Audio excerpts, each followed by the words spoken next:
Hello and welcome to my channel. Yes, hi baby. Hi, what's up? If you're new here, my name is Rachel. I'm 27 years old and I mostly do what I fucking want. Today, I wanted to tell some stories from my childhood that just kind of stick out in my memory and, they're just fun little memories of my life and why I am the way I am today. Just some fucked up shit that's happened in my life. I initially wanted to do like a draw my life, but that turned out terrible. And then I was trying to record it and like just tell you my life from birth to now. But I'm pretty bad at doing that. And also my phone apparently stopped recording. So it's a good thing that I chose to do this anyways, because I would have recorded like an hour's worth of fucking footage that wasn't actually recording. So now I've got everything situated. While I was telling my life story, I started remembering things that happened, and it just kind of turned into me talking about some standout memories that I have. And so I just wanted to share those with you today. I have no idea how long this video is going to be. You can probably put this on a higher speed because I don't talk very quickly. So if you want it to be a shorter video and just hear me speak at a normal rate, then I guess do that. But yeah, subscribe if you haven't. I keep teetering around 3,000 and it's giving me so much anxiety because it goes over 3,000 and then it goes under 3,000 and I'm just like, stop playing with my fucking heart, man. Sorry. There's gonna be no real particular order because I definitely jump around a lot in my memory and remember things as they happen. So it's like I'm gonna give you like flashbacks and like it'll go back and forth. So my very first memory that I have, please stop looking at me, it's weird. It's like I have an audience right now and it's strange. Okay, you're strange, whatever. Something about me, I am kind of distrusting of people. I don't feel like people actually like want to be my friend or want to be with me in a relationship or like actually like me. I always feel like they are pretending to like me and spend time with me, and it's like a big joke, and I figured out why. So in 6th grade, it was my first year going to public school. I was homeschooled all the way up until then, had no interaction really with other kids besides a couple of the kids that like lived down the street and like near me. I had no idea that kids were so fucking cruel. So in 6th grade, I was one of the guys basically because of the way that I was raised. I wasn't raised around a lot of girls. I had 2 brothers, so it was mostly like boy shit that we did. So I'm rough and tumble. I do really like dresses and makeup and stuff now, but back in the day, I was Tom fucking boy. Like I didn't give a shit about any of the stupid shit that the other girls were doing. So I was friends with this kid Jared and we would have like Sharpie wars and stuff in class, and then I had a huge crush on this kid named Mason, but he didn't like me back. And then one night I was at home, it was like 8 o'clock, and we get a call on our landline because that's, back before cell phones were a thing. And it was my friend Cody from down the street, and I was like, oh, that's interesting, because he was friends with me and both of my brothers, so I didn't know like why he wanted to talk to me, but I was like, okay, whatever. And he calls and he tells me that Charlie, this other kid in my class who I had given no thought to, liked me and wanted me to be his girlfriend. And I was like, oh my God, like, yes. And so I just immediately said yes, and I was so happy, and we like got off the phone and I was just like, oh my God, I have a boyfriend, oh my God, oh my God. And it's just total elation, and I was so excited and just like, wow, I can't believe somebody likes me. And then about an hour later, I get a call from Cody again, and he tells me that Charlie wants to break up with me. And so I'm like, oh, okay, like, I don't really understand. I don't know what's going on. And apparently, Cody and somebody else were prank calling all of the girls in our class, asking them out for Charlie, and that everybody else was saying no because they like knew it was a fucking joke or whatever, and they didn't expect anybody to say yes. But I was the dummy that said yes because I didn't know that like pranks were a thing and that kids were fucking evil like that. I was heartbroken, and I was sitting in my room and I had like a little compact of like foundation because I had acne really bad. I had such bad acne for the majority of my teenage years. Like my skin didn't clear up until I was probably like 23.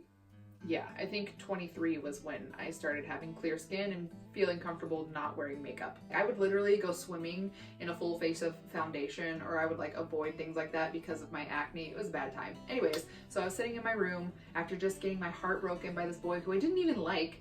Like, I had never paid him any attention. I didn't think he was cute, but I was just excited that somebody was like into me, and so whatever. And so I was like, I'm gonna show him exactly who he broke up with. And I'm like putting on my makeup, my foundation at 8 o'clock at night. I'm not gonna see him. And I'm not gonna go to bed with makeup on. Like, just wait and put on the makeup in the morning before you go to school. Like, what the fuck? But I was putting that on, and then I called him, found his number in the little directory that we had, and told him off. I said, fuck you, like, you're an asshole. And then I hung up the phone, and I don't remember ever talking to him again like that. Like, I never fucking talked to that kid again. But that fucked me up. It may seem like a little minor prank, but like somebody who grew up homeschooled all the way until 6th grade and like didn't have any interaction with people, so I didn't understand this stuff, like, it really messed me up. And like, to this day, I feel like people's intentions are to prank me, or they're like playing a joke and they don't really like me and they're just tolerating me. Like, that's just how I feel, and I have to rationalize with myself in my head every fucking day. Like, this person would not spend this much time with you. This person would not move in with you and like tell you that they love you as a joke. Like, nobody's gonna move from Texas to Washington with you as a joke. Like, that just doesn't happen. But I still have to like rationalize it in my brain that like, I'm not a burden on people, and like, people do actually want to be my friend. Oh man, it's a crazy fucking time in my head. That is the thing that fucked me up for life. So Charlie, if you ever see this, I don't think it was you that made Cody do that. So Cody, if you see this, fuck you, man. Fuck you. I know we're still friends to this day, but like, oh my god, fuck you. That was the meanest thing, and I've been fucked up for life. So that was my first experience with people being cruel and mean. And then I was only at that school for 1 year, and we moved to Arizona. My dad got a job in Arizona, or he got transferred or something. I don't fucking know. So from 7th to 11th grade, I was in Arizona. And in 7th grade, I became friends with this girl, Christy, who lived in my neighborhood. She lived like at the end of the street, and I don't remember how we first started talking, but we became really good friends. We were best fucking friends. We were inseparable. I would go over to her house all the time, and we would do whatever we did. I don't remember any of the activities because I have such a burning hatred for her. I mean, I don't still have a hatred. Like, we're fine. We're adults. I have her on Facebook, I think, still, and we've squashed all of this, but I'm getting ahead of myself. Christy and I were best fucking friends, and we both wanted to try out for the cheerleading squad in 7th grade. And when I want to do something, I go all in and I make sure that I do it correctly, and I'm very technical about all of it. And so like, I was definitely going to make the team because I was technically on fucking point. Like, I wasn't a popular kid ever, especially in 7th and 8th grade. Like, I was kind of a loser, I guess. I don't know. So I considered myself to be pretty ugly because of my acne and all of that. And, but I still, I don't know. I made the cheerleading squad and I helped her. She was not good. She was not good. But I spent time with her in the park in our neighborhood, which is across the street from my house. And I helped her work on her jumps and get the cheers down and everything. And she made the team. So we were on the team together. I was like, well, this is awesome. Me and my best friend are cheerleaders together. And then she got caught up in all of the cheerleader shit. I don't know, you know, cheerleaders are like known to be bitches. And so she got involved with the bitches, and apparently I wasn't good enough for her. So we would eat lunch together every single day, like, because we were best friends, and she was the only person that I ate lunch with. Like, I didn't have any other friends. I was a loser. And so this one day I was waiting for her and she just never showed up, and so I'm just sitting by myself, and like, I didn't know what the fuck happened, like, why she didn't show up, and she was, like, ignoring me whenever I tried to talk to her. Like, she just fucking ignored me. And so I got on AIM, with AOL Instant Messenger, for those of you that are not old enough to know what the fuck that is, and I IM'd her after school and was like, hey, like, what's up with you? Like, what's going on? Like, why didn't you come eat with me at lunch? And her response was that she lost her appetite because of my nasty pimples. And I was so hurt by that. I was like, what the fuck? And I thought maybe it was Heather, her sister, that got on and was like saying mean shit to me. And so I got on the phone and I called her and I was like, why would you say something like that? And she just reiterated that I'm nasty and that she doesn't want to be my friend. And I was like, okay, I don't know what I fucking did to you, but whatever. And so from that point on, we were mortal fucking enemies. We fucking hated each other. Oh my God, we hated each other. I didn't necessarily like do anything to her. Me and Megan played some pranks on her. So I stopped being friends with her and became friends with another girl in my neighborhood, Megan. And she was my ride or fucking die. Like, girl's fucking awesome, okay? Love that bitch. And so we all lived in the same fucking neighborhood, and occasionally we would play some pranks on her, but that was only because she fucking started it. She was a total cunt to me. And she also spread a rumor about me to the cheerleading squad, which is why I did not try out again in 8th grade. She said that I was a lesbian and that I was checking out the other girls on the team, that I was staring at their butts while we were cheering.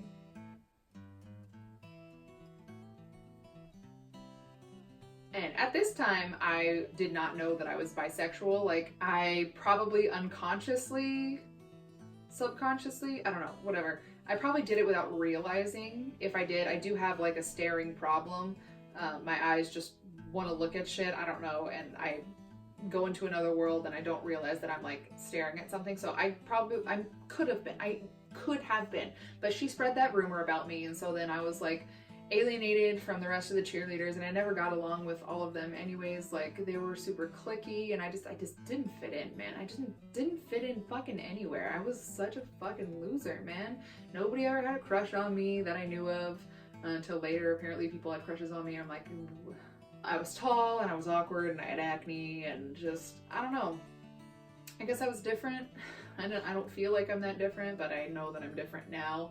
But so it was just like, I don't understand why the fuck she was such a cunt to me. And then this one time she was in the park across the street from my house with all of her little friends, and they were like playing with a water hose. I don't know, they were having some sort of little party, and there was a little hill, and then there was our friend, our neighbor Trent.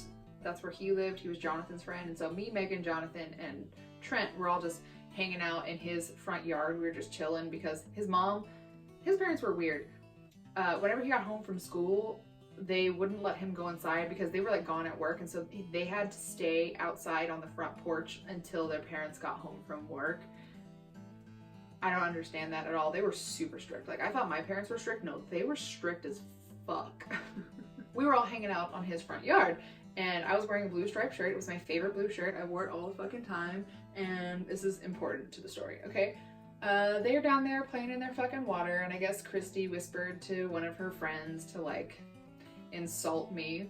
And so we're minding our own business, and all of a sudden I hear, "Hey, blue shirt, acne cream!" And they all just like busted out laughing. And me and Megan and Jonathan and Trent are like, what the fuck? And so I looked to see who said it, and it was this little fat bitch who was wearing a blue swimsuit. And so I just retaliated and was just like, "Hey, blue swimsuit, liposuction." And I won that interaction. I definitely came out victorious on that one. That was that's a win in my fucking book for me. And I don't remember the rest of the interaction. That's like the main memory that I have of that is just, hey, blue swimsuit, liposuction. Like, why the fuck would you make fun of me for something that I literally have no control over? You think I wanted to have acne? Like, Oh my god, I've been so insecure my whole fucking life because of that shit. You can control your fucking weight, so I felt my comeback was sufficient and fair. Cut to some other time. Christy and her sister Heather were like hanging out in the park, and her friend Nadia. They were like in the park, and we were in the park as well, me and Megan and Jonathan, and they just kept being little bitches to us. And so we're like, oh my god, like I don't want to deal with this. And so we went up onto our front porch of our house, and we were just chilling there. And these bitches came up to my front fucking porch. They were standing on the sidewalk, like just in front of our lawn, and decided that they wanted to like taunt us and like say shit. And like Heather like came to our door at one time, and like Jonathan answered, and she was like being a little bitch. I don't remember what the fuck, but like they would deliberately come over to our house and be little cunts to us. And so they're standing on the sidewalk hurling insults at us, just being little bitches. And later they like claimed that we were following them around the neighborhood, like harassing them. And not later, they claimed that then. They were saying we were following them around harassing them, and like we hadn't done anything. And so I'm like, what the fuck are you talking about? Like, shut the hell up. Like, you followed us, you came to us on our front fucking lawn here. And then I told her to go away. I was like, go the fuck away. Like, we are doing our thing over here. Like, go the fuck away. We don't care about you. And she was like, oh, what? You gonna hit me? You gonna hit me? I was like, you know, I'm from Texas. So in Texas, if somebody's trespassing on your property, that's fair fucking game. Protect your property, okay? You allowed to hurt some bitches. In Arizona, I don't think that's necessarily the case, but me coming from Texas, I think that's the thing everywhere. And so she's like, oh yeah, you gonna hit me? So I told her if she stepped foot on my yard, that I would fuck her up. And so she's, oh yeah, you're gonna hit me? You're gonna fucking hit me? In her whiny little fucking voice. And she steps onto our lawn, and I was like, oh bitch, it's go time. It is fucking go time. And I was old enough to drive at this point. I was 16. I had my license to my Ford Bronco. I fucking love that car. And I wore my keys around my neck on a metal lanyard. The second she stepped foot, I was like, all right, I'm a woman of my word. I stood up, I yanked that fucking lanyard, I broke my lanyard off of my neck, and I fucking swung it and popped her right here on the shoulder. I don't know if it cut her. I don't remember hearing anything about that. But I hit her, and my keys broke off of it, and she's like screaming and crying, and her fat fucking friend Nadia picks up my keys and is like, I got her keys! And she starts fucking waddling away, and I was like, bitch, give me my keys back. Like, what the fuck do you think you're doing? And she threw the keys at me, and they like hit me and fell on the ground. I was like, all right, great, I got my fucking keys. Like, what the fuck? Christy's mom also was a bitch. Like, my mom, because I told her, I was like, I don't understand what's going on. And so my mom reached out to her mom to try to, you know, handle the situation adult to adult. And her mom was a petty little bitch as well. I don't remember what she said. I don't think my mom told me what she said, but I remember her telling me later that she was like, I just can't believe that like she said that shit. And so basically her mom was like taking Christy's side and saying that like, I don't know. It was a weird fucking time, but my mom was like, you're not allowed to hang out with her. Like, absolutely the fuck not. Oh, and I got that bitch a Build-A-Bear for her birthday, okay? I made her a fucking Build-A-Bear, and I went to her birthday party, and then she was such a fucking cunt to me, and just, we had plenty of other times where she was just a fucking bitch to me. And so, a couple of the things that we did to her. So Megan's a down-ass bitch, and she was like, nah, I hate this bitch too. We're fucking her up. Like, fuck this bitch. And so we water ballooned her house from the back one time.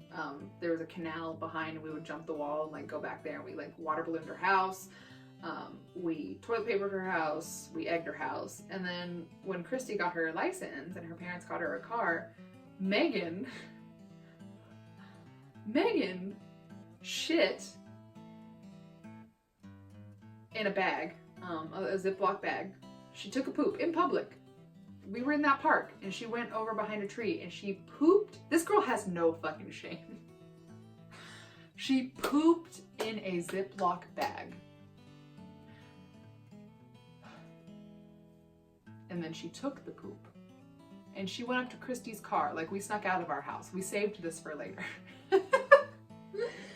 We used to sneak out of the house all the time. So we snuck out of the house, and she took the poop and she smeared it underneath the driver's side door handle, so that when Christy got in her car the next day, she got poop on her fucking fingers. Oh my god. Oh, that's so awful. That is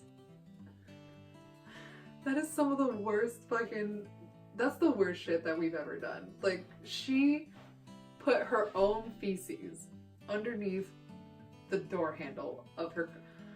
I don't remember whatever came of that. Maybe I repressed it. I don't know. And then Megan still had, you know, the rest of the poop, and we were in the park, and our friend Ayla from another neighborhood, she came over, and we were like in the park, and I was just standing by watching this shit because it was gross. I think Ayla stole a sign from somewhere, like a street sign, and so they were like trying to play baseball with this bag of shit. Oh my god, these fucking memories are crazy. And they are just flooding back. Like, I don't remember the shit until I start talking about it, and then I'm like making all these connections. Oh my god. But yeah, me and that bitch were mortal fucking enemies, and we're okay now. We're friends on Facebook. She's apologized for the dumb shit. But later, before we like made up and stuff, like I looked her up on Facebook one time, like after I had moved away, and she, as an adult, got acne. And so I just thought that was some sweet fucking karma, because her main thing that she made fun of me for was my acne. And now, as an adult, she has acne. And it just, that was another win in my fucking book. I was like, thank you, karma, for that, because that was beautiful. That was some beautiful fucking karma. Jesus Christ, that was great. Those were some fucking times, man. So Megan and I used to sneak out a lot. My parents had these little, like, they weren't real alarms, but they were like sensors that they put on all the doors, because Ryan, my older brother, he was a troublemaker, and he would like go out and sneak out and like do bad shit. So they put them mainly on there for Ryan, because I was the good kid. They didn't suspect anything of me, like I was the fucking good kid. But they were battery operated, and all you had to do was like open the thing and pull the batteries out, and it wouldn't make the chime. So we figured that out, and I also figured out later that my parents would get up and like check to make sure the batteries were in. And so I started, instead of taking the batteries out, I just flipped them so that they were the wrong way in there, so that they wouldn't go off because they weren't in there properly. And I would sneak out of the house with Megan. One time we snuck out, God, we were bad. We didn't break in. We were trying people's garage doors, like the doors on the side of their garages in the neighborhood, to just see if anything was open. And Megan was the one that she was brave, so she would do that. And this one house, like in the cul-de-sac, they had a refrigerator in their garage, and Megan went in there, and it was full of beer, just absolutely fucking filled to the brim with like alcohol. There was wine and beer and stuff. And so we got a golf bag for like golf clubs, and we stole all of their fucking alcohol out of their fridge, and we took it to the park with my friend Greg, and we got drunk in the park. And then I hid because we still had a ton of beer and stuff. Like, it was way too much beer and wine for all of us, and so I hid the stuff in my room. I had a bunk bed where like the top was a bed and the bottom was a futon, so you could fold it out into a bed, and I slept on the futon, and I never really folded it up into a couch, but I could. It was a really cool bed, actually. And then on the top I had all of my stuffed animals. I had a ton of fucking stuffed animals, and so I hid all of the beer and stuff underneath those stuffed animals. And we would sneak out until we finished drinking all of it.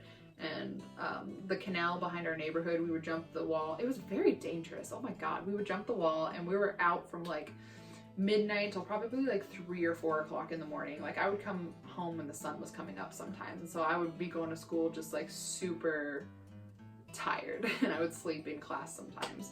We would jump the wall, and we would just go up and down the canal and like go into different neighborhoods and just walk around and hang out in their parks and like do shit. Like, I don't know how we didn't get caught doing any of this shit, but we snuck out all the fucking time. This one time when we were coming back, Ryan was supposed to leave the door unlocked for me because he knew that I was sneaking out that night, and he's like, yeah, I'll leave the garage door unlocked, whatever. But when I came home, the garage door was locked, and so I was panicking because I didn't have my like front door key, and Ryan's window was right next to the garage, and then my parents' bedroom was above it, so I was like lightly like knocking on Ryan's window, like trying to be like, but he fell asleep.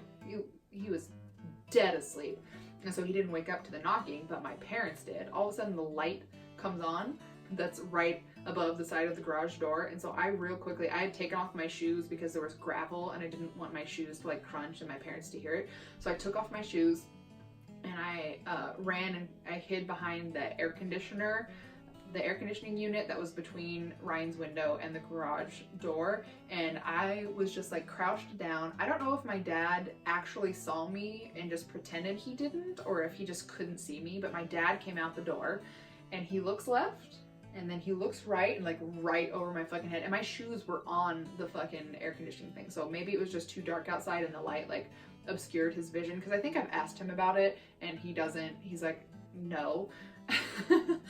But my shoes were on top of it, and I was just sitting there, and he went out the gate to go look around the front because I guess he thought somebody was like trying to break into the house. And so I took that opportunity and my instincts just kicked in, and I jumped up and I ran inside, and I like quietly ran up the stairs. My mom wasn't up, thank God. And I got into my bed and pretended to be asleep. And then later my dad came into my room to check on me to make sure I was asleep, and I like faked like I was asleep. But that was my scariest sneaking out experience ever.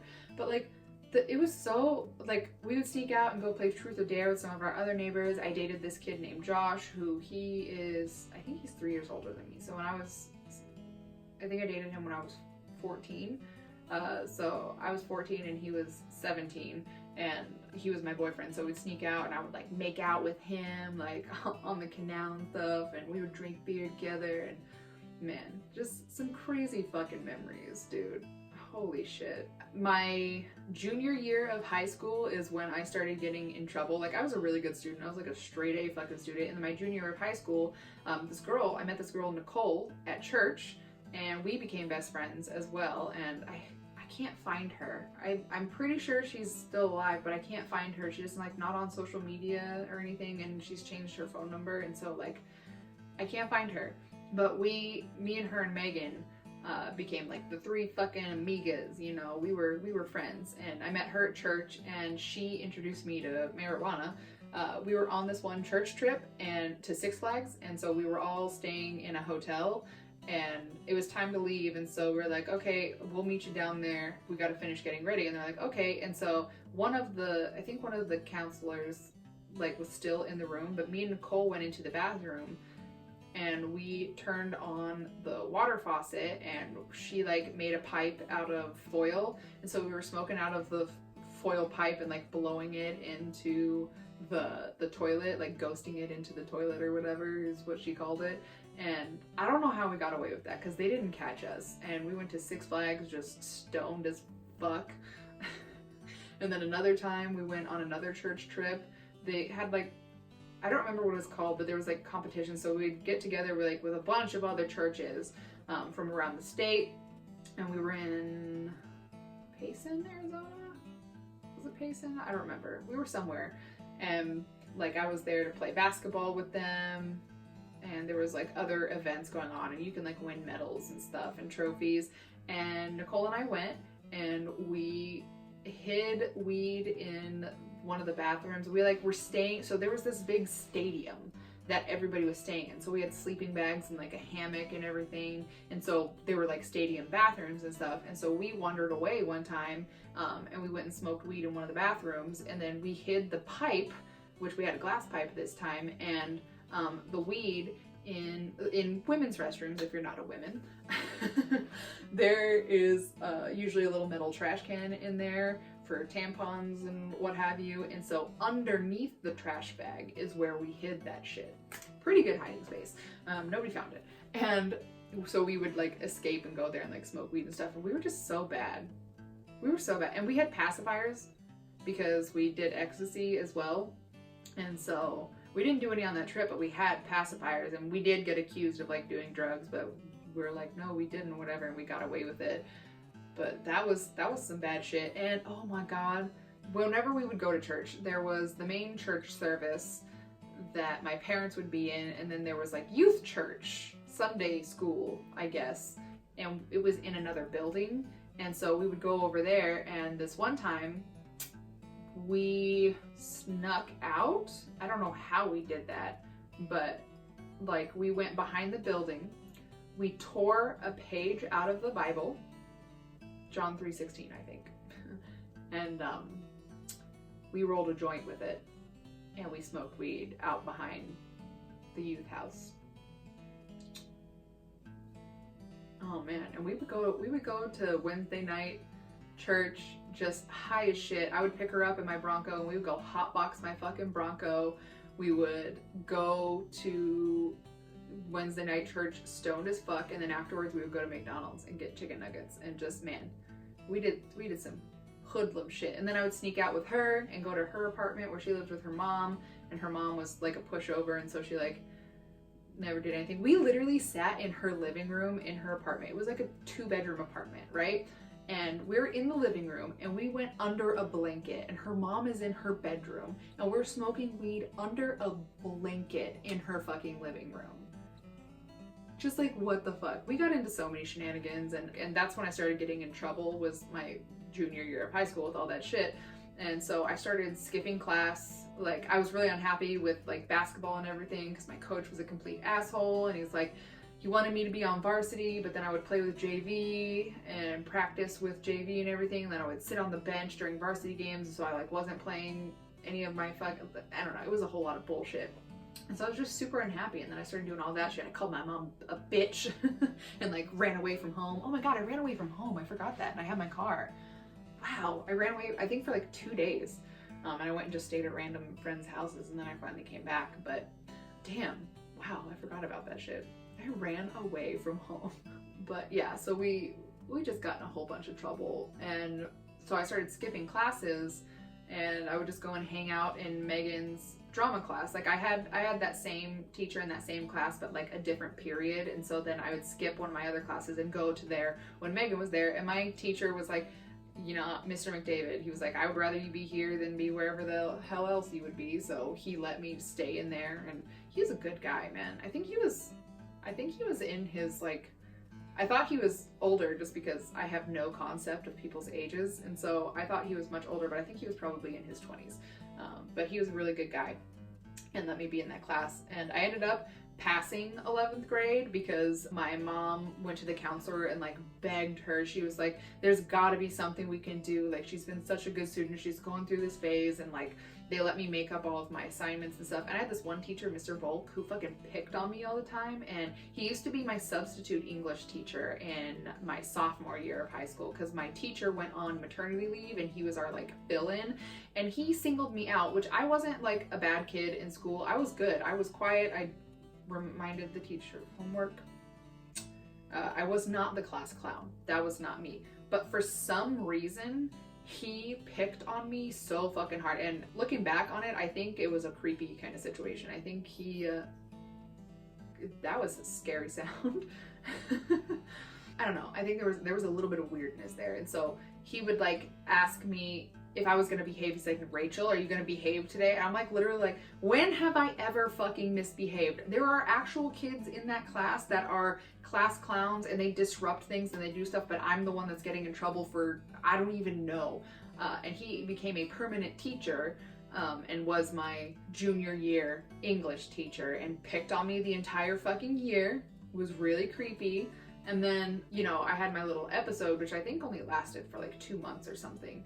And I was gonna fail, and he, when I was making up my assignments, he automatically graded my assignments as half off. He's like, immediate 50% because they're late. But the rule is I get 1 day for every day that I missed to make up my assignments.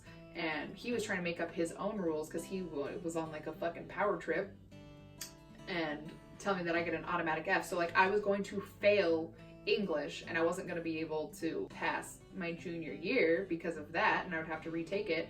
And then I was telling my mom about it, and my mom went to the counselor, and the counselor made him grade me fairly, and I ended up getting an A on that fucking paper because I was a good fucking student, all right? School was really easy for me. I didn't ever study for anything. I just got straight A's on shit. Like, and that fucked me up for college because I never learned any study habits because I always just did really well on shit. So I dropped out of college, whatever. But it was so satisfying to have him apologize. Like, I could tell that he was mustering every amount of he was mustering everything he had to apologize to me. He did not want to do that. He was very reluctant, and he had to grade my paper fairly. And I was just like, yeah, bitch. Yeah. Thank you. And I passed 11th grade, and then we moved back to Texas, but to McAllen, Texas, and I played basketball, and it was awesome. And that's where I realized I was bisexual and, you know, hooked up with this girl on my basketball team, and then I went to college. But yeah, so those are just a few of my very fond memories that have fucked me up as a person and just pieces of my life. Hopefully you enjoyed this, and you know, if you have any questions about my life, let me know.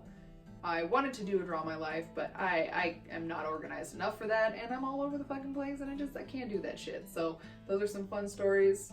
Let me know what you think. Let me know if you have any questions about my life or any suggestions for any other videos that you would like to see from me. Okay. I may or may not do them because I do what my heart wants. You know how it is. You know the deal. Anyways, subscribe. Follow me on Snapchat. Dickle Tickle.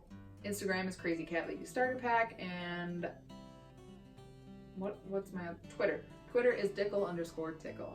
So, you know, hit me up. Be my friend. I really enjoy. This is the only place that I've ever felt like I belonged, really. So, you know, I was an awkward ass and just kind of an outcast throughout my schooling, but this is a place where I feel like I fit in, so be my friend, please. Alright, you guys. I'm gonna go film my keto corn dog video now. Bye! Bye.